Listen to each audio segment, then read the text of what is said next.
Welcome to the Wednesday edition of the SE Hub podcast. My name is Munster Mash, also known as Rob. Joining me tonight, I've got Joel from League of Inches, and I've also got Jamie. Welcome, fellas. How you doing? Hello, mate. Yeah, good. So we are here to talk halfbacks tonight. Look, I don't think this podcast is going to be as long as others, but we'll get into that. So before we get started, I'll get you guys to give us a bit of a rundown on, what you do, what your experience is with Supercoach, and we'll go from there. Joel, League of Inches. So I've been running that League of Inches page since it started. Just a fan, basically, massive, passionate rugby league fan, and thought it was a good idea to start the page. I had a few mates telling me to get into it, and probably started a little bit later than I anticipated, but loving how it's growing at the moment. You can basically catch us all on the podcast, Spotify, Apple, YouTube, and the like as well, and the social media accounts. So loving that side of things with Supercoach. Been a player now for a number of years. Slowly more and more each year, listen to a bit more podcasts and things like that, and started to really get into it. Last year was probably my first full year with it, and now this year we decided to open up a Supercoach side of things for the League of Inches podcast as well. So this has got me really, honestly, it's crazy the amount of work that goes into it, and just the content that keeps coming out at me with Supercoach, but loving it at the same time. Fantastic. Beautiful. What about yourself, Jamie? I've been in this world for 4 years now, I believe, and started with NRL Fantasy Analysis is my name. It's NRL and Cricket Analysis now. I've been doing a bit of just cricket analysis in general, and then added in the Big Bash stuff in this season. And it's my second season doing Supercoach side of things. Just wanted to probably be the only creator that's doing both. And this year looking to focus a little bit more on the head-to-head side, given there's really most of the content creators are in the overall space. So that's my plan and goal this year. But obviously we know at the beginning of the year, it's all about getting those top tier guns for the upside and the value and the cheapies. So keen to get into it. Is it just Cleary and Hinds, right? That's it. We move on. That's pretty much I think how a lot of people are going to go. So I guess we might as well just dive straight in.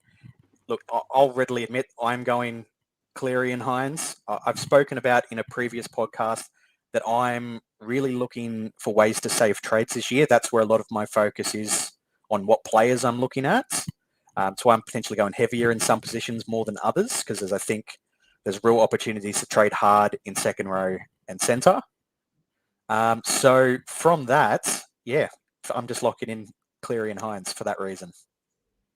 Yeah, it's definitely a pretty great reason to do so, right? Just for the trades being one of them, the upside being the other. But I suppose it's at the moment it probably looks like we can do it, but I suppose it's going to depend on how many actual decent cheapies there are and the like. So yeah, it'd be great to be able to do that. But there's a lot of people doing that double gun strategy along with the double fullback as well. So yeah, let's just see who pops up. But for now, the position's interesting, isn't it? For me, I've sort of looked at it. There's a lot of guys that, anyone in that sort of top 10 in the halfback position, they're all kind of playing each other, and they're all fairly tough draws. So none of them have that kind of clear knockout punch, other than probably Nico with the Sharks. And I definitely think they all have a lot of value at certain times, but from round one, we're obviously looking for a good start. And that's probably the main thing I want to be thinking of from that. But there's definitely a few guys with more value than others as well. Yeah, no, I agree. And I think surface value, that the Hinds-Cleary combination just seems like I didn't want to start with it, to be honest with you. And at first opened, I looked at not having one of them and trying to, make up excuses in my own head why it's a good reason to not start with. Probably Cleary was the guy I was willing to sacrifice with, but the more and more I think about it as the weeks go, and it was purely off the fact that the Panthers have a tougher start to the year, and I thought maybe I'd be able to work out a way to get up to Cleary. But then I think about it, I don't know if there's many players out there that are going to be able to get that gap to level up. That's why I've decided to look. I'm going the same way with the Hinds and Cleary combination. Yep. Yeah. All right. Just before we get into discussing other options, I just want to, clarify for any new super coaches out there, the reason why most people will be looking to lock these two guys in. Basically, they're two of the highest scoring players in Supercoach. They were last year. They will be this year. We know that. In particular, I know Nico almost has a 100-point average at Shark Park. So he's a safe captain as well, which Cleary is also a really good captain choice most weeks. So between those options, I think, I think it's a no-brainer for most of the for most teams. Obviously, if as you were mentioning, Jamie, if the cheapies don't come, we might need to look at making a cut. And I would agree with you. If I had to sacrifice one, probably Cleary, only because I think the Sharks have a softer draw to begin with. Yeah, the same for me. When I opened up the game the first time, and I was like, okay, they've got the World Club Challenge over in England as well. I believe it's 8 days in between that and round one, along with that tougher sort of draw. Like that's where I was looking. But then you look down the list, and it's like, we know Cleary has that crazy upside, and then there's a few of these other guys that could do really well also. But it's just like, can we? Do you want us to have that first 5 weeks without Cleary, or do you try and get to him maybe for that like round 5 when Nico has the bye? Plenty of question marks, but I still see plenty of value in a lot of the other picks, and I'm also seeing and hearing other podcasters go for other options as well. So there's plenty to go around. Yeah, all right. I'll just actually cover off the draw for the Panthers. I've got it here in front of me. So we've got Melbourne, Para, the Broncos, the Roosters, and Manly. 5 teams who I think will do pretty well this year, and then it's the bye. So, it is a tough start for Cleary, but it's the one thing I will say is that after that bye, the draw opens up very, very nicely. So if you don't start with him, I think by round, 7, you need to get him in. It's round 7 at the latest for Cleary. He's fairly fixture-proof as well, isn't he? Like compared to a lot of other players. So there's obviously ones where he could go that sort of 130 plus, but he'll score the 80s and 90s against good teams anyway. Whereas Nico is actually someone that seems to be able to weigh. I was doing a lot of the big deep fantasy analysis onto him, but it'd be the same in Supercoach as well. Is that anytime that they lost, his scores, even if it was fairly close, his scores were a lot lower than when they won. And whereas Cleary, they could have a close game and he could still get that 100. So something to note for sure.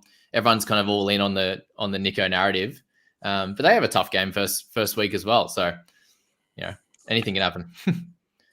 And that's the thing as well. It's Penrith have been at the top for now 4 years, and they know everyone's coming for them. They know they've been the hunted now for years, and it hasn't deterred them. That Cleary's been able to get all these points week to week, and the Panthers have been able to as well. So yes, it's a tough draw, but we're talking about the best team in the competition for some time. So nothing that they're not used to. So if there's a player that can still do it, it's Nathan Cleary. Yeah, for sure. Yeah, agreed. Now I'm going to play devil's advocate just for a little bit here. If you did go without Nathan, who would you go with? Yeah, there's a few options. You go, Joel. I'll lock in Sam Walker. He has a lot of interest for mine at the moment, just because I really like the Roosters' chances this year. So that means I need to look at where their points are going to come from. And I think Luke Keary is going to take a bit of a backwards seat this year. So I think Sam Walker is going to be the main guy there. And with the goal kicking as well, I feel like it could be a Sam Walker year. The other one is probably Cherry Evans, but that relies a lot, I feel like, in a way, on Turbo being fully fit to get his real high ceiling points as well. So I don't know. A lot of people out there probably will have Turbo and go that risk. So do you want to risk with both of them? I'm not too sure. Yeah, it's definitely a good one. I'd have Sam Walker up there. And I suppose we've got to take off our first 4 or 5 week glasses off as well and go who has all the value. And I think Sam Walker has a little bit. I definitely think Mitch Moses has a bit. And I think a few people are being turned away a little bit by potentially owning him and Dylan Brown in the 5/8 position as well. And what's the issue with that? Go nuts, right? If you think that the Eels are going to be better, they both scored well last year. Like all the talk out of there that they don't have many injuries coming into this at the start of this season. Like, why can't they both do well? They usually do. So yeah, that's someone there as well. And there's obviously other people talking about Trindle and the like as well. So they're the couple I'm looking at. And again, none of those guys have clear cracker draws for the first month. So try to look at it as either, you're looking at them for maybe the first 8 rounds or something like that. Maybe 7 rounds, as you said, like looking to pick up Cleary in that round 7 or something like that. But Mitch Moses is definitely one that stands out. But a few of those guys like Walker as well are fairly volatile in their scoring, obviously. with their base stats being a little bit lower than the likes of Cleary and like Jerome Hughes and these types of players. Yeah, that would have been my choice as well. If I had to go someone else, I think I would have gone for Mitch Moses. Now, what I do want to cover is the top 10 owned halfbacks at the moment, because I had a look today and it is wild. Like, I was shocked. So I'm going to get the list up here and go through them based on percentages. So top 2, no surprise. Nathan is number 1 at 41%. Nico is at 36%. So that's about what I would have expected. Third, to the surprise, I think, of no one, is Aiden Caesar as the cheapie. I think he's someone that's probably going to be more discussed in relation to 5/8, I think. So we won't cover him too much tonight. The only thing I will say from my point of view is I had a look, and the last he played in the NRL was 2019. Yeah. So, and the scores weren't great. No, they were not. So for me, it relies entirely if he definitely gets the goal kick in. And I think I need to see the trials a little bit more, though he is in my team at the moment. I'll go the next on the list. Number 4 And is it's the Mitch West Moses. Tigers. Oh, sorry. Yeah, of course. It's the West Tigers. So I'm not too sure where the points will come. So you got to, for him to get some good points, they need to get some attack. So let's find out. yeah, the next one on the list is Mitch Moses at 8.5. Then we've got Luke Brooks at 8.1. Yeah, I was a bit surprised. Then you've got at 8% Chanel Harris-Tavita, which we don't even know if he's going to get that 5/8 spot next to Sean Johnson. So that was a surprise to me. Is just with those 2 picks there, just quickly, is that more people getting excited from an NRL point of view rather than a super coach and letting that take over their sort of mind frame when it comes to these picks? Because Luke Brooks, do not get me wrong, I think he's a great signing for Manly. I think he might be one of the best signings for this year, but I just can't see it with the super coaching, because if Turbo's fully fit and DC Evans is fully fit, they're both going to be priority over Luke Brooks. So he's going to be sort of getting the third string points, if you understand what I'm trying to say. And as you said, Chanel isn't guaranteed. Like, I think both are exciting signings for an NRL point of view, but I don't think they're super coach relevant right now. Yeah, Chanel's just cheap. That's all. That's what he's big on, his big draw card for everyone. And if he gets it, he'll be highly owned, even if he doesn't score well. Yeah, I think he Metcalf might be was a gun. Yeah, I think Chanel might be an auto pick special at this stage. Next on the list is actually somebody that I'm a little bit interested in, depending on the preseason, is Braden Trindle. Yep. I think he's a bit of a sleeper at the moment. He's at 6%. Dual position too. Yes, definitely. Then we've got Matt Burton at 5.6%. Yeah. Then Sam Walker. Then Sean Johnson. He's actually pretty low, to be fair. So yeah, both of them are like just over 5%. So that's, if you really want to roll the dice, I think they're not the worst pods if you think they'll basically, like Sean Johnson in particular, if they match what they did last year. It's just at the price of $7.90 odd that you could just go up that 100 and a little bit to get to Cleary, I think is probably why he's ended up a bit lower. But yeah, he's the guy over there and probably has a slightly easier draw than a lot of the other guys on that list. Yeah. So the other thing I want to point out, a lot of them were duals, so they might have been picked in 5/8. So that's one thing we'll cover. But the one thing that, because we've spoken about him a little bit, that I found shocking was that Daly Cherry Evans is at 1.7% owned. Yeah, it's a nice pod. Like that is, for anybody wanting an ultra pod and thinks Manly will start hot, that is juicy. I suppose that, with you talking about Luke Brooks coming over, it'll benefit him a little bit in attack. Like, you look at the Tigers, and if he wasn't doing it himself, like the outside backs, they weren't getting any good ball. They were hardly scoring tries. Like in this one here, he's going to be less of the focal point, which I think is a good thing, because they're going to be spread out a little bit more in defense and worried about Tommy out the back and all that. But then for DCE, he now actually has someone on that left-hand side that can do it himself. Like, you can give him the ball and he can make a line break himself. He can, they can work really well on that left side, and DCE can kind of hang a little bit more through the right and control the game and just make sure they're winning, because, their last few years haven't been great, have they, on a performance standpoint? He won't have to do as much himself and kind of carry the stats, I suppose, with DCE. So that's my only real worry. But on the contrary, if they do well to start, he's in those points. Like, he's coming through on the inside. If someone makes a break, it's him or Tommy there. So he'll still do well, but that's my main worry with that draw to start. Yeah, they do have quite a tough draw. They've probably got the toughest draw of the bottom 9 sides. Especially that first 5 or so games, it's quite a tough start. So interesting. Yeah, I completely agree. Now, if Ruben Garrick does go down at any point, DCE would be the goal kicker at Manly, and I think that would improve his chances. They'll sky high. Yeah. So I think if that happens, I think he's somebody that you have to consider. If it's not Origin, if it's if we've got a little bit of time, something that might need to be thought about. But at the moment, I'm happy to pop them as a draft special. That's where I would have them. That's fair. You've seen what he can do, like back in the last year with him and Kohler and Olakau'atu going bonkers. So, definitely something to always keep on the radar. Yeah, I agree. Now, there have been a few other names, I guess, thrown up throughout the preseason. Look, with this, but I can't really, there'll be other names that people think of as well. Like, you've got your Chad Townsends, your Adam Reynolds. I've heard talk of Jaden Sullivan. It's these people that I just don't think will do enough. Look, we know, for example, Adam Reynolds. He'll have those games where he might knock out a 90 or even 100. He'd do it maybe once or twice a season. So for me, the other games are not consistent enough for him to be considered for Supercoach, even though I know people will mention him at some point. Yeah.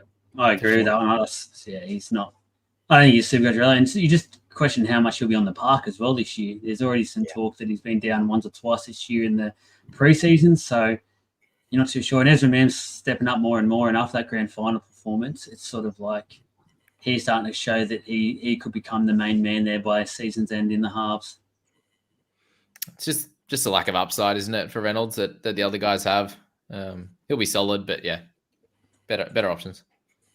Yep, I completely agree. Look, I don't think there's going to be too many other options that we need to specifically discuss. As I said, I think we're all fairly set on Cleary and Hinds. But what I do want to maybe cover a bit, which we've touched on a little, is the swing in fixtures for some teams. So we know that halfback can be one of those positions where you do chase maybe the good run for certain players if you're not going for Cleary or Hinds. So is there any players that you've seen that have caught your eye with potentially a good run in the draw? As I said, I looked earlier today and saw that from round 7 onwards, the Panthers draw is fantastic. So I'm sure giving Cleary the armband for many weeks during that run. Yeah. No, to be brutally honest with you, because I started with Sean Johnson, and that was my guy at the start, and then I changed over because of what was said earlier in terms of for an extra 100 or so K, you could just go up to Cleary and have that. I feel like that more safer net, and it's sort of more steady sort of points as well. So personally, I haven't wanted to look too much into the halfback role to try and take me away from those two. I've sort of just set and forgotten with what is happening. But it's, as I said, Sam Walker for mine. But even the Roosters, they have quite a tough start as well. They got the Broncos, they got Manly, they got South, Penrith, and then the Bulldogs. So, and they're notorious slow starters. So it'll be interesting to see what happens with them. I think Trent Robinson won't let them start as slow this year. I think they'll really be up for it to make sure they can push that top 4 spot. Obviously Caesar's there, but as I said about Caesar, and he's a cheaper option, but I'm worried about the Tigers. I'm worried where they're going to score their points from. For mine, there's still some gaping holes in their lineup, and that will impact Caesar scoring because there won't be certain players to go to that he probably could go to with other teams. So, yeah, I don't know. The more I look at it, the more I just feel like Hinds and Cleary, you make it happen. Yeah, I'd been looking at a fair bit the last few days and trying to see if I could go away from him. And I do think Johnson would probably be the guy. And as well, like you're looking at his recent stats anyway against a few of these sides. He does enjoy playing the Sharks. There's a couple of scores over 100 there. So really tearing apart their left edge defense, which is something that we know the Sharkies do struggle with a fair bit as well. And he does have the Raiders in round 3, which he's enjoyed as well. And they're probably not going to be as formidable. So if it got to that stage where he didn't have that extra 120K or it made a position elsewhere better, then Johnson could be that guy maybe until that round 7 after Cleary's bye, and then you could go to that beautiful run there if you wanted to go for 2 separate runs, with the Warriors having a little bit of a better schedule there, for sure. Although they do have Dragons in round 7, so maybe you want to keep him for that. But again, like we don't know like how a night's going to start. They got them in round 4. Souths and Manly both missed the 8 last year, so they could be great, but who knows at this point, right? And that's something we're going out and saying Roosters are going to be good, but they were terrible last year. Like I started with a few Roosters last year, thinking they'd have a good run and do really well, and just it wasn't to be. So we know, the start of the season throws curveballs. Like Dolphins were amazing last year. We thought Cowboys were going to be great. So look at the fixtures as much as you can, sure, but just be aware that we're not, no one's correct every single year. There's a reason we don't tip 8 out of 8 in the tipping each and every week, especially at the start of the season, right? So just have a look at all that and really just put it down to whoever you think is going to score the best across the season or make you the most money or whatever that is. If you're thinking about going for a 6 or 8 week run, back yourself in on that guy because we don't know how teams are going to go. Sean Johnson was hardly in anyone's thoughts last year, and then he came out and absolutely popped. So trust your gut on these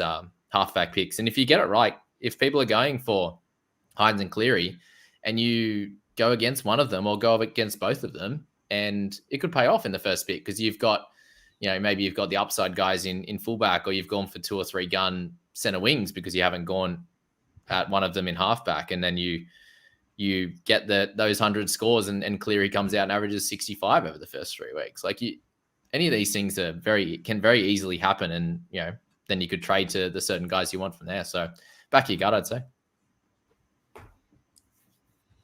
Yeah, I can't disagree with that at all. I think the main thing with Supercoach I found over the years is that you want to pick the player or a player that you trust in your gut, because the absolute worst feeling is going, I should have just stuck with what I thought. I went against it when I listened to other people, and it's the worst feeling when the player you think you should have picked but didn't pops off. I think everyone's I'm going to be annoyed if words. Johnson pops to start the season. I don't know that much. Should have trusted him.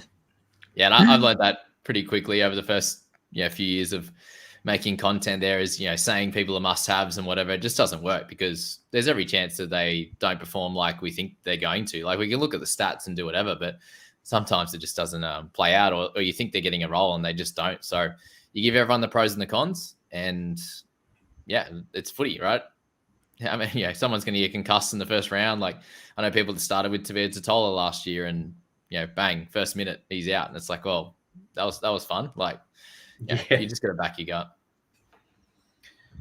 Now, the other thing one thing that Joel and I was having a quick chat about before the pod was what we think the effect Vegas will have on some of these teams, because I think that does apply a little bit to halfback, mainly because there has been a lot of chatter around how well teams will score in Vegas.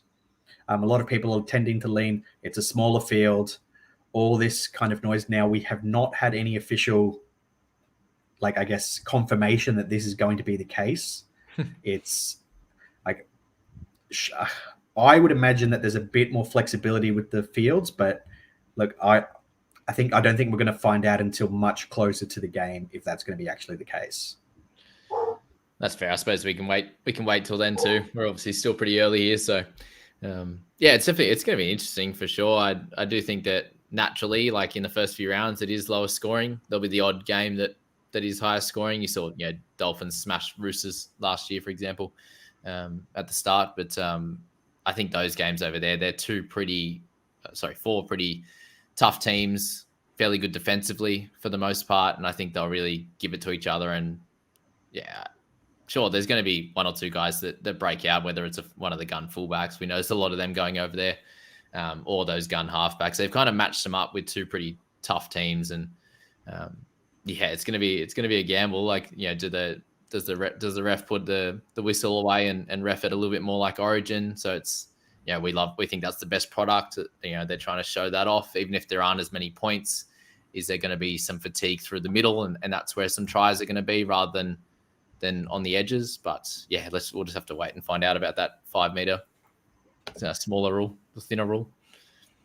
Yeah, 100%. There's nothing confirmed yet, so we're not too sure. And the other thing is the coaches won't care about attacking football or promoting the game. Like, they're there to get 2 points. So if that means a hard grinding game, that's what they're going to make their teams do. So they don't really care about promoting the game. They don't care if Peter V'landers goes in the dressing rooms before the start of the game and says, let's put on an attacking masterclass.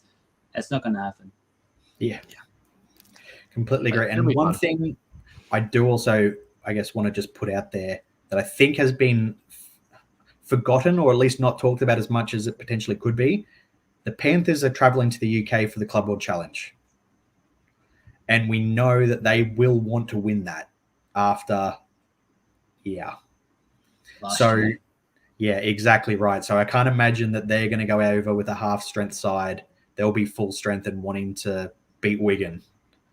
Yep.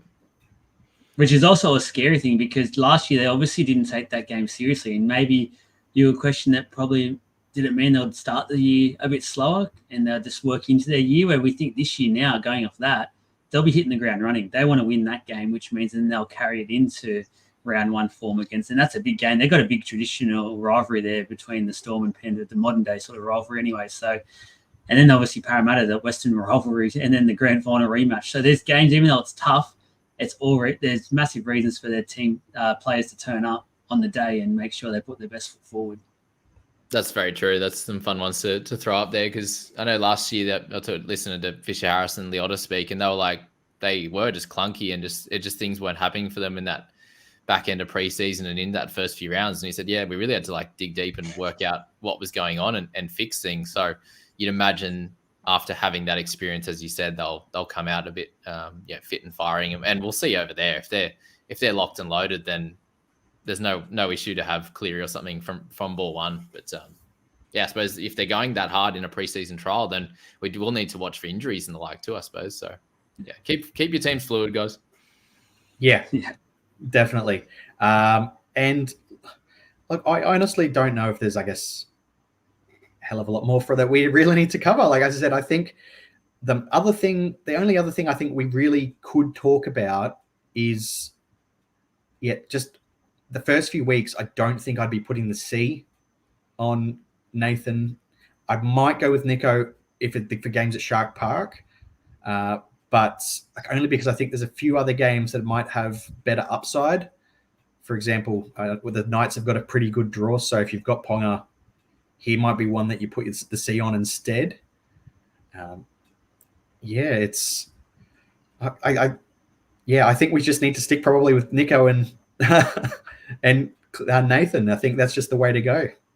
Yeah, would you suggest, or are you thinking about not captaining? If you had both of them in your side, you're not captaining either in round one and looking to straight captain Ponga, or do you think that's a pretty solid strategy?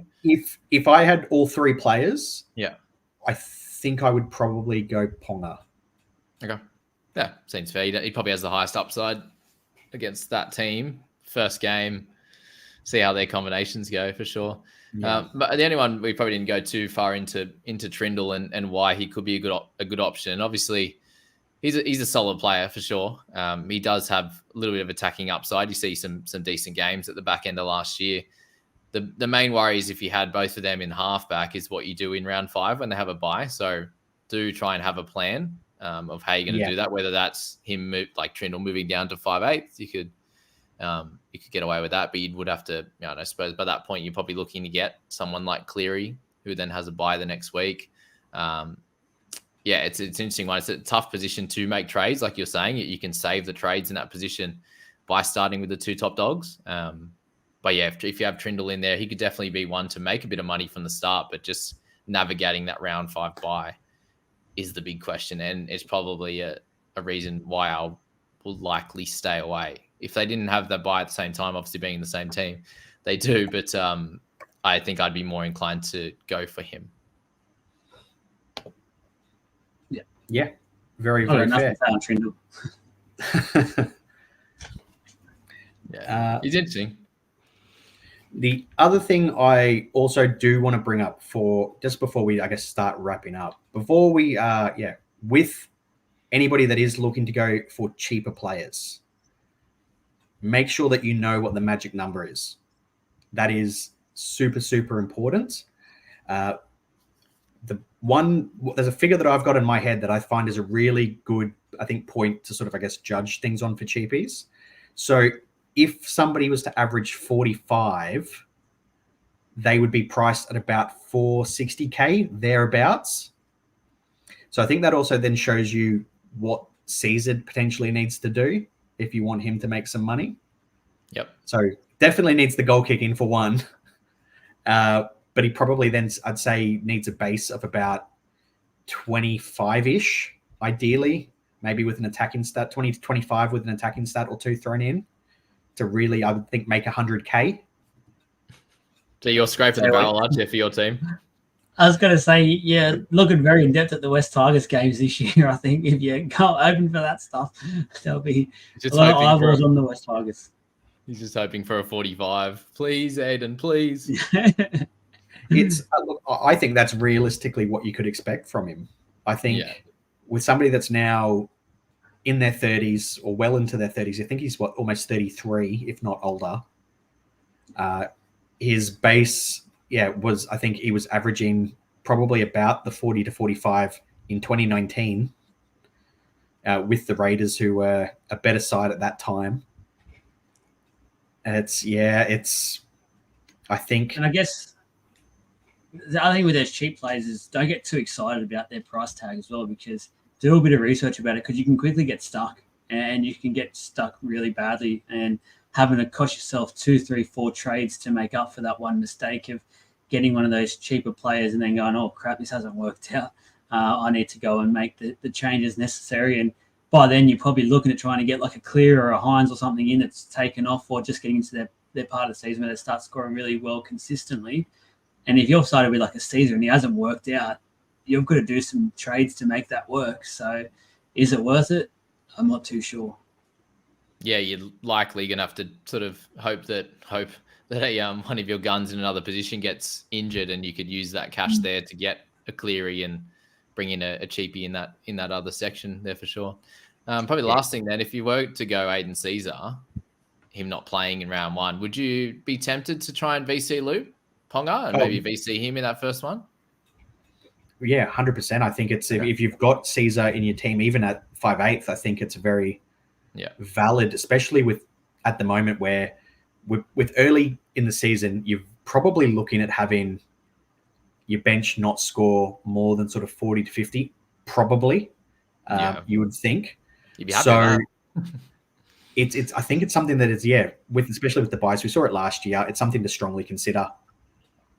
Yeah, well, for those viewers that have never listened to us, and I actually mentioned on our podcast last week, League of Inches one, I've never looped. I put my hand on my heart. I've never looped so far in Supercoach. So I put my C down and I'll ride the wave, the enjoyment out of it, the stress out of it. So don't know. I might change this year, so we'll see. I'm getting pressured by many people to start playing that game. Mate, it's one of the key strategies, I think. You see most people that do really well, it's every second or third week is the VC loop, and most weeks they're getting close to that 100+ captain. So with the way the buys are now, for sure, I think it's something that you need to at least be aware how it works, even if you're not really intending to use it. because you potentially almost always have a player that's just you're able to use for that loop. So yeah, do your research before the season starts. Don't be looking to figure out how it works halfway through a round. Please do not do that. All right. Yeah, I will. We all get enough of those questions. Cool. I think we can probably look to wrap that up there. Halfbacks, unfortunately, I just don't think there's a lot to discuss this year. Just lock in Nathan and Nico, please. Yeah. Save yourself the heartbreak of other issues. It makes it really hard in other positions for sure, but yeah, we'll have to work that out in another podcast. Exactly right. So thank you so much for coming on, guys. No problem. Obviously, you guys have got your own podcasts. So just repeat what they are for everyone to make sure that they know where to go. League of Inches. Find us, just type in literally League of Inches and you'll find the white and blue logo. And thank you for giving it a listen and giving us a go. Awesome. And for me, guys, NRL and cricket analysis, best place to find is YouTube. I also record the audio for podcasts, but getting all the stats on the screen and everything for us. Almost 10,000 subscribers now, guys. So we're getting close, and that's the plan. By the time round one comes, I reckon we can do it. But thanks for the invite on here. It's cool to sort of get my head out and in the SC space a little bit more, and hopefully be recognised as someone that knows what they're talking about, which is good. All right, so you've heard about them all. So give everybody a like and subscribe, including us here at the SC Hub. There's got all the links. You see to have a look on our profile. You'll see that all there.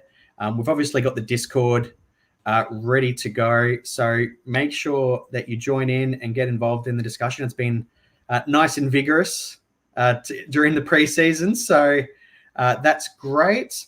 And I'll just actually grab, because I know that we have an overall league code. So I'm just going to grab that. Give me a second. Yes. Our overall league code is...